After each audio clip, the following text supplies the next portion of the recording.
Thank you for staying with us. The Attorney General of the Federation and Minister of Justice, Lateef Fagbemi, SAN, has demanded that those found guilty of corruption, which includes looting, should not be granted state pardon. According to a statement by the Special Assistant to the President on Communication and Publicity, Office of the AGF, Kamaruddin Ogundele, it is necessary for anti-graft agencies to conduct thorough investigations of cases before arresting suspects to avoid media trials, while adding that there should be no basis for rationalizing corruption or crimes. He stressed that everyone's cooperation is needed to fight corruption. Well, joining us in the studio is a lawyer and public affairs analyst, Jide Ologun. Good morning. It's good to have you join us. It's my pleasure. Thank you very much. Now, when we introduced this matter of pardon for offenders, that was in the military era, yes, and I recall that one of our leaders then, it was General Gowon, that introduced that, or he brought that in, and some persons were pardoned at the time because of their offenses. But over the years, there's been issues around this matter of be it state pardon or presidential pardon, how we've been able to use it to actually address matters as stated by the Constitution. So would like for you to give some context to this matter constitutionally and how we have been able to use this effectively. Interestingly, if you look at Section 175 of the Nigerian Constitution 1999 as amended, it gives the President the power to grant this prerogative in collaboration with the Council of State. And that power was exercised in favor of Darie, recently, and then in Yami, who, even though the Supreme Court confirmed their convictions, the president with the State Council, granted them state pardon. And again, you recall the case of Alamasie, former governor of Bayelsa State, in 2013 also, the then president, Dr. Ebele Goodluck Jonathan, granted him state pardon, And in 2015, the former governor of Delta State, Ibori, who was jailed for 13 years in the UK, also enjoyed state pardon. And it became like it has been turned to a political tool. And of course, if you look at Section 212 of the Nigerian Constitution 1999 as amended, it gives the governors the same power at the state level. And what this does is that it challenges the authority and the efficacy of the judiciary, knowing that we have three arms of government, because you can imagine the rigors of prosecution that has gone in from the trial level to the Supreme Court. And after recording convictions, the executive will rise up and say, you are free off the hook. And specifically, when Darie's matter came up in the Supreme Court, I was in the Supreme Court the same day, and thank God we had victory in our own matter. But I witnessed something disturbing at the lobby of the Supreme Court in Abuja. His supporters were asked to line up, and they were giving money right there, because what the Attorney General is making reference to now is fight against corruption. And if he succeeds, like he has succeeded in going to the Supreme Court to have the autonomy for the local government authority, if he succeeds, it will give a back-end support for fight against corruption. Can I ask a question there? What do you think, excuse me, he will succeed? Okay, let me start by going back to the same constitution. Section 4 of the Nigerian Constitution 1999 as amended says clearly that the National Assembly shall make laws for the peace, orderliness, and good governance in Nigeria. And of course, the State Houses of Assembly have the same mandate. Now, he can only, try to lobby for the amendment, the reference is made to the amendment of the Constitution. Okay. Is the National Assembly ready to amend the Constitution? Knowing that quite a number of them were either governors or they have held offices that may be subject to investigation. Because if you want to go to ICPC itself, that convened, that was the subject matter of discussion. ICPC came on board, I think 29th of September, year 2000 or so. It was a response to the bad image Nigeria had globally. Nigeria was rated then as the second most corrupt country in the world. So Chief Olusegun Obasanjo, as the president, came up with ICPC, to help in dealing with these corrupt matters. And 24 years down the line, we are now trying to evaluate the performance of ICPC. And again, reference was made to the need to unify efforts, to synchronize efforts, because we have many law enforcement agencies. You have the EFCC, different agencies. How can we fight corruption? But by and large, Section 15, subsection 5 of the Nigerian Constitution 1999 as amended stipulates clearly that the state shall abolish corrupt practices and abuse of office. So my question is, even if we have an amendment now that state pardon is no longer allowed, what happens to the ecosystem of criminal justice management? Because you need 3 strong pillars: thorough investigation, diligent prosecution, and a committed judiciary. And I think that is what should bother us. I recall that if we talk about corruption in this land, I think I was in Form 1 in 1977, and recall that NNPC was established on the 1st of April 1977. The same year, $2.8 billion disappeared from the NNPC account. The then Minister of Petroleum was Muhammadu Buhari, you see. And reportedly, Dr. Olushola Saraki was the president of Senate then. This money was traced, reportedly, to a Midland account in the UK, managed by the Minister of Petroleum. But somehow, this matter became messy, and you recall what happened, the coup that took place thereafter, and Shagari was booted out of office. And when Olushola Saraki proceeded to grant an interview to NTA through Ifudu was sacked by Buhari, even though she went to court and win, because in labor matters, you can approach the court if you think you have been wrongfully disengaged from your duty. So the corruption, and I just spoke about year 2000.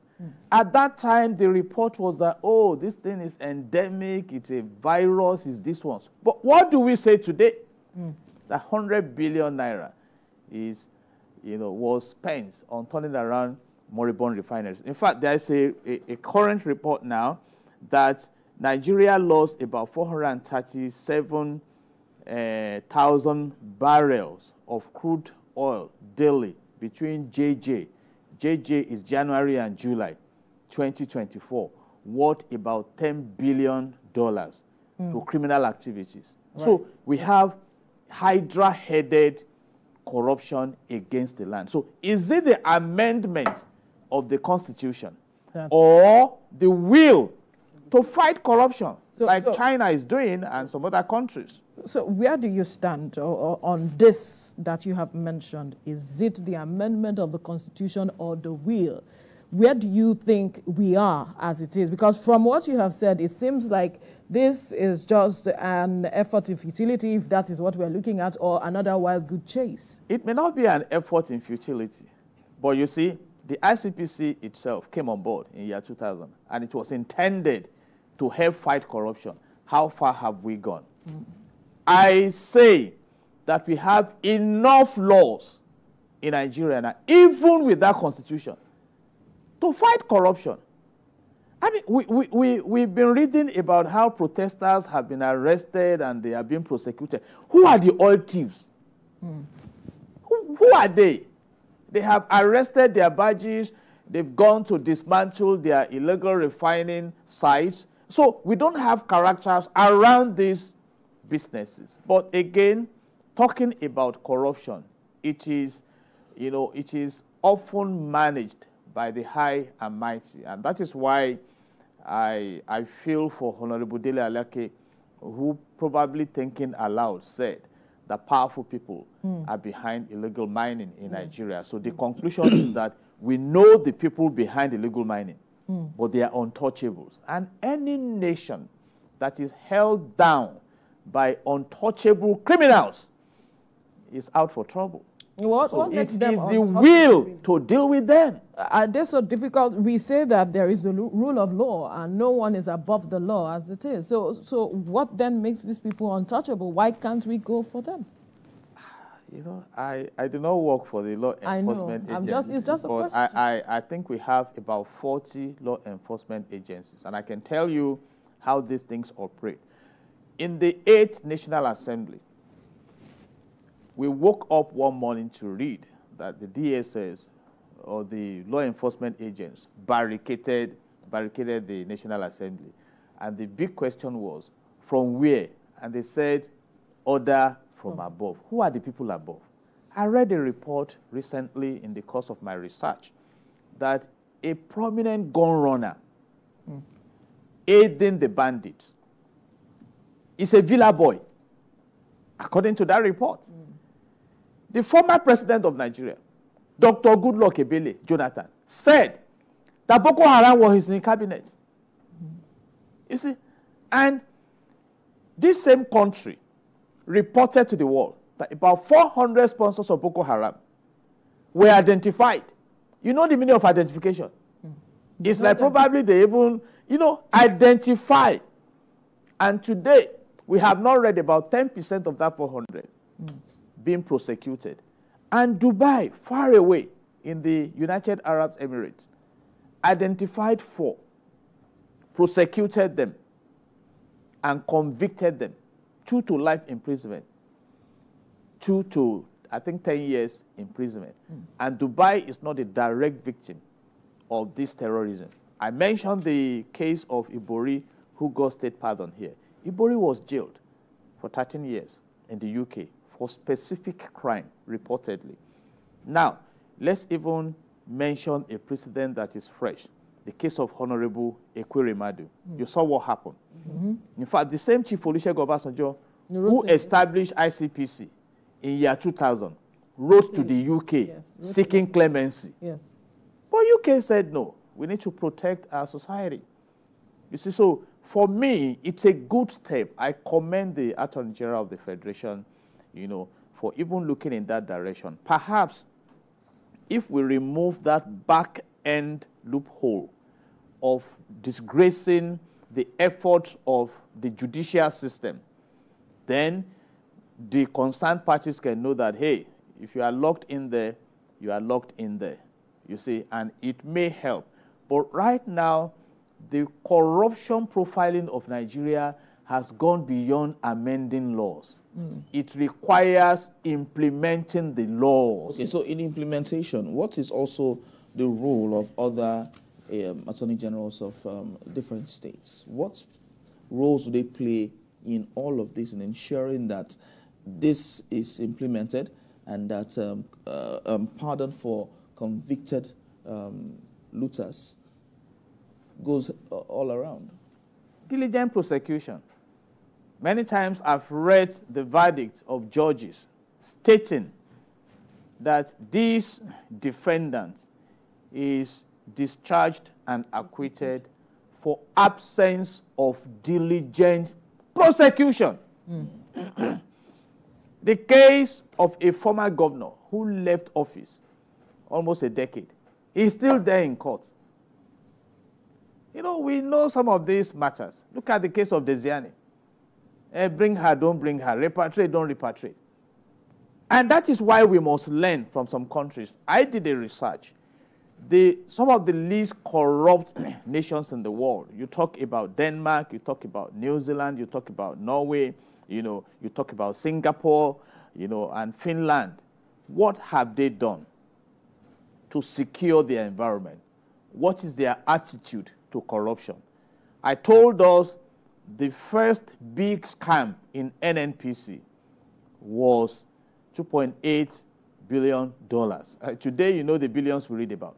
In fact, in a nation that is willing to fight corruption, the revelation of Dangote, that some stakeholders have blending plants near Malta. And you know what they do? Reportedly, that they bring bad fuel from Russia that is even at war with Ukraine, near Malta, and blend it, mix it with toxic materials to prepare a substance that is best for furnace activities. And these things are imported into the country. You recall when we had adulterated fuels. Yes. Who are the cabal behind all this? So that is the issue. So if the President and Commander-in-Chief of the Armed Forces of the Federal Republic of Nigeria, Asiwaju Bola Ahmed Tinubu, is willing to succeed in office with the enablement of those who are in his team, by virtue of Section 5 of the Nigerian Constitution 1999 as amended, that has vested that executive power in him, there must be consequences, implementation. Otherwise, we'll just be amending and changing. Even the local government's autonomy, how far have we gone with it? The 70,000 naira minimum wage, how far have we gone with the implementation? So it's not about the laws you have. It's about what you do with the laws you have. So I may submit that when you have laws and you don't implement them, you are as terrible as those who don't have laws. In fact, an American president came into office and told the citizens, hey guys, we have too many laws at this point. I'm going to reduce the number of laws we have, but the remaining ones we will implement. Enough of people dancing, urinating on the face of laws in this country and saying that what will happen to them. And we see accountability. Yes, accountability is there. It's key as well. But implementation has been a long-standing issue in the country. Laws are made, but no implementation. What is the role of the citizens of Nigeria in ensuring that even if this goes through, it is properly implemented? The role of citizens is what we are doing here. Bringing best practice experience from across the world and appealing to those who are custodians of implementing the laws. What law can I implement? As a chief superintendent of police, the best I can do is help arrest and hand over to the nearest police station. And if I'm required to come and prosecute, I can go ahead and prosecute. I'm not a judge that will preside over it. So these things are there. But let me say this. Whether you implement the laws or not, history is documenting what is going on. And let me ask, why is it that it's so easy to prosecute a petty thief and convict a petty thief within 3 months? And some big-time criminals just walk around freely, build houses, buy houses. In fact, one of the points raised during that engagement is that we have so much money outside the country, through capital flight, that there should be a mechanism to bring them back, maybe by negotiating and things. And if you look at where Nigeria is right now, total indebtedness of 121 trillion naira, spending about 86%. It was 96% of our revenue to service debt. Yes. It was scaled down to 86% by this present government. So are we approaching a secured future or a mortgaged future? And if you now know there are those who are stampeding your effort at developing the nation, and you leave them, I think that is what we call voluntary assumption of risk in law. And there have been several instances. The case of Betty Edu is still there. Where is she? How far? How can it be, sir, that during COVID-19, that the world was on holiday, that your driver will tell you that, Oga, I spent 30 million naira to buy fuel in the car. To go to where? We read in this country that the Ministry of Humanitarian Affairs and Poverty Alleviation was feeding students during COVID-19. When they were was it an e-feeding or what? So perhaps we read all these reports. Citizens need to put pressure on the government to follow through some of these The stories. most recent pressure, where has it ended? The last To follow protest. through some of the stories. Get in there. Because if you have mentioned some, is situation and that we left it hanging. People are not asking questions. So what is happening with this case? Where is it now? So perhaps engaging either the police, the judiciary, those investigating, the ICPC, and everyone to say, you know what, stakeholders, where are we with this matter? Nigerians need to know. Perhaps that is what we should do when it comes to the office of the citizenry, as it is. Aesop, a philosopher, said, after much is said and done, more is said than done. And that is why some have described Nigeria as a talking nation. Yeah? Go and study South Korea. Some past presidents have gone to prison in South Korea because of the level. Do you think that day will ever come in Nigeria? I mentioned Singapore as one of the least corrupt countries in the world. Yeah. Singapore is one of the best places to live and work in the world today. For that, I studied the 10 magics of Singaporean transformation. You see, the leader was firm. And Singapore left Malaysia in 1965. 5 years after we gained political independence from the UK, 2 years after we became a republic. And look at what that leadership has done. You see, transformation, going through the process with little resources. And yet, we have the largest deposit of proven gas in Africa, reportedly. And I bought 1 kg of gas for 1,400. I think we'll have to leave it there now. This is food for thought, as it is the conversation, the kernel of the conversation has been put forward. And we believe that those in authority who should hear these things have heard and know what to do moving forward. Thank you. Let me just add this. Jide Ologun. If you don't fight corruption, corruption will cripple you. All right. Jide Ologun, lawyer and public affairs analyst, thank you so much for your time. God bless Nigeria. All right. We take a break. When we return, we'll bring you the news update. Stay with us.